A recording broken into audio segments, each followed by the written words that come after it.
What's good with y'all? Today I got a quick tutorial for you on how to unlock all 4 elemental swords in the new Citadelle map on Black Ops 6 Zombies.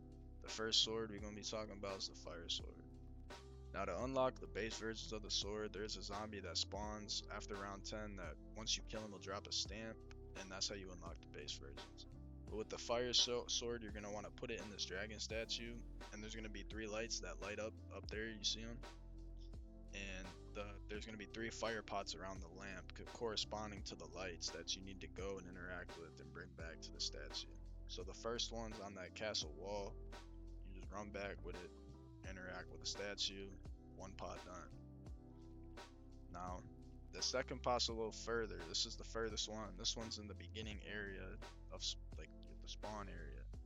I would recommend getting a couple perks like Stamina Up and Juggernog. I don't think you could make this run without Stims or Juggernog, so I'd get one of those too. I also don't know if you could use your tacticals in this state, so don't quote me on that. But same thing as the first pot, you just gonna run back, interact, bam, done. Second pot done. Now on to the third and final pot. This one's on this little dirt road right here on the left or right side of the castle, depending on which side you're on.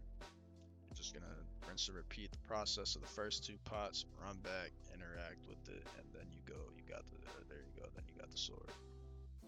So this is probably the easiest sword to get for sure. I like the fire sword. It's pretty strong.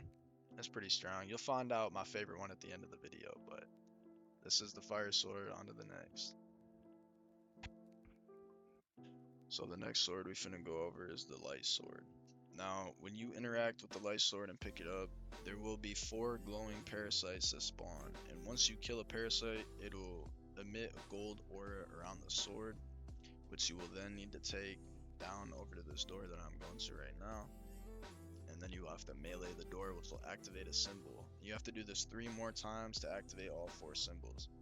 Now sometimes it can happen where a bug will glitch out and you'll only get three of the bugs, like me right here. You see the 4th one ain't glowing, so you will have to end the round to continue the step. So you see I ended the round. Yep, there's the 4th one, and we got it. Now we can open the actual door now that all 4 corresponding symbols are activated. So once you enter this chamber, this tomb, whatever you want to call it, there's going to be like a little ritual totem that you have to place the sword in. And then the symbols that you activated on the door are going to pop out. And whatever symbol is on the totem, you have to shoot the corresponding symbol in the air. So you have to shoot them all in order with the totem. And this step is pretty easy. This honestly is probably the second easiest sword, maybe the easiest depending, sword to get in the game. Especially with Ether Shroud, it makes it very, very simple. Even with the zombie spawning from the entrances, I couldn't use Ether Shroud here because I prestige, so would have made it a little bit easier. But you see, after I shot the symbols, the sword is now completed. And there is the light sword. I like this sword. The RT or the L2 and the R2 isn't really too strong. The charge move ain't really too strong, but it's a pretty good sword nonetheless. On to the next.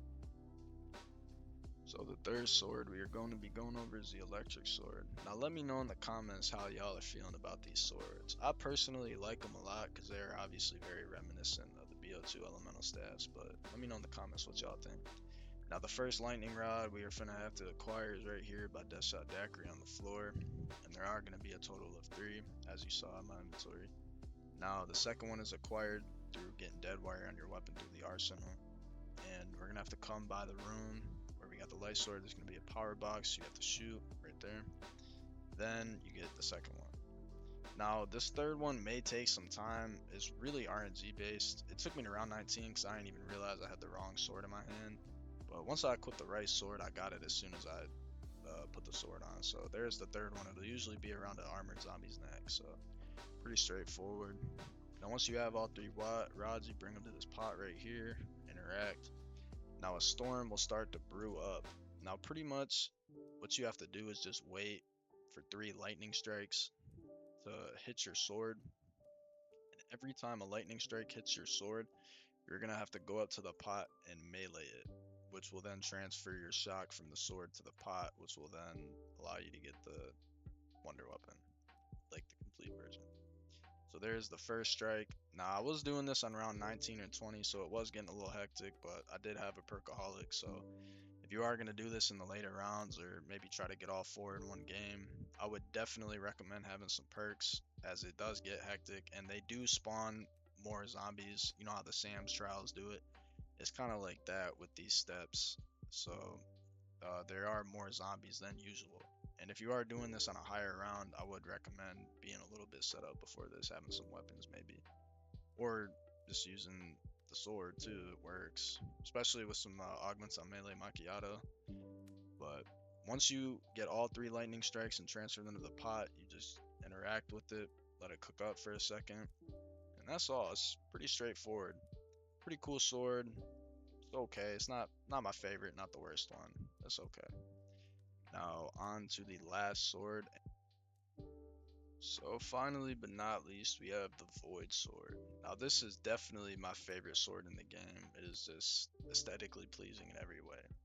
So the first thing you finna have to do is we finna have to find an antiquity.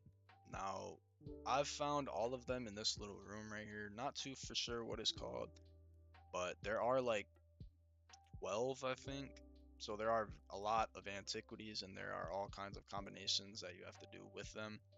So as you can see, I'm just looking around trying to find whichever one, and I did find it. I think it ended up being the Horn Antiquity, but now once you get your antiquity, what you have to do is go to the bar and spawn and interact with this astrology dial. And I will post a link in the description because I had to go on Reddit and look for the codes because I had no way how to decode this shit myself.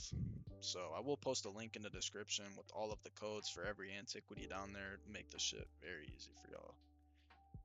But once y'all put the proper code in, it will open up a portal which you then have to guide 3 or 4.